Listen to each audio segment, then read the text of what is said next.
এটা আমাদের সৃষ্ট জলাবদ্ধতা, এটা কোনো প্রাকৃতিক না, এটা মানব সৃষ্ট। আমরাই ফেলছি। কোথায় ফেলছি?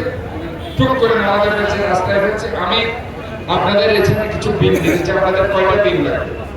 আমি কিছু ডাস্টবিন আপনাদের দিতে চাই। ডাস্টবিন দিতে চাই। আপনাদের কয়টা ডাস্টবিন লাগে বলবেন, ওই ডাস্টবিনের মধ্যে ময়লাগুলো ফেলবেন। আমি প্রত্যেকটা জায়গায় এখন বিল সাপ্লাই করছি সারা চট্টগ্রামে। 50,000 40 থেকে 50,000 বিল আমার কাছে আছে। এই কিছু আছে, যদি আপনারা চান পরশুদিন এসে আপনাদের এখানে যেখানে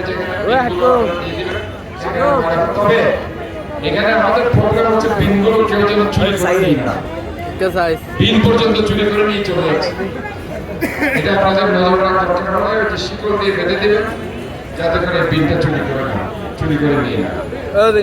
আমি আপনাদেরকে আজকে এসে বস্তু বিতরণের জন্য ধন্যবাদ জানাচ্ছি। আমি মনে করি যে এই শহরটা আমাদের সবার, এই শহরটা আমার একার শহর নয়।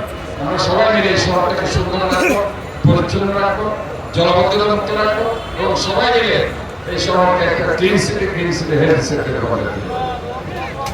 শহীদ প্রেসিডেন্ট জিয়াউর রহমানের ব্যাপারে আমি শুধু এটুকুই বলতে চাই, শহীদ প্রেসিডেন্ট জিয়াউর রহমানের মূল রাজনীতিটা ছিল জনগণের সাথে।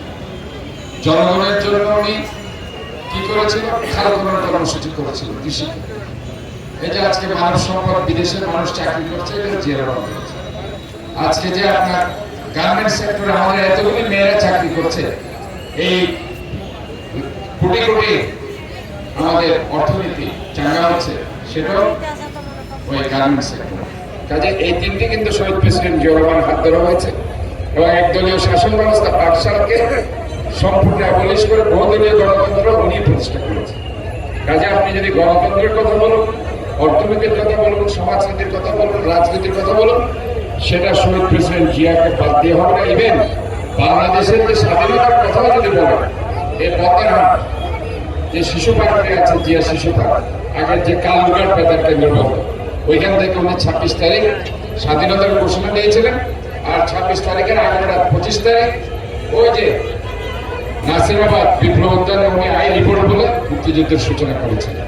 কাজে ওভারঅল শহীদ প্রেসিডেন্ট জিয়াউর রহমানের স্বাধীনতার ঘোষক ফার্স্ট, মুক্তিযুদ্ধের সূচনাকারী।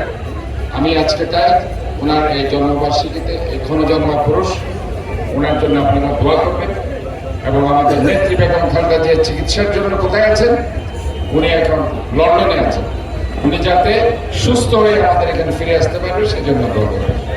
আমি আবারও আপনাদেরকে, এখানে মুরব্বীরা আছে, আমাদের ব্যবসায়ীরা আছে, মা বোনেরা আছে, সবাইকে সবার সুস্বাস্থ্য দীর্ঘায়ু কামনা করে বক্তব্য শেষ করছি। আল্লাহ হাফেজ, সবাইকে ধন্যবাদ। শুধু সমাবেশ এই পর্যায়ে আমাদের কম্বল বিতরণ অনুষ্ঠান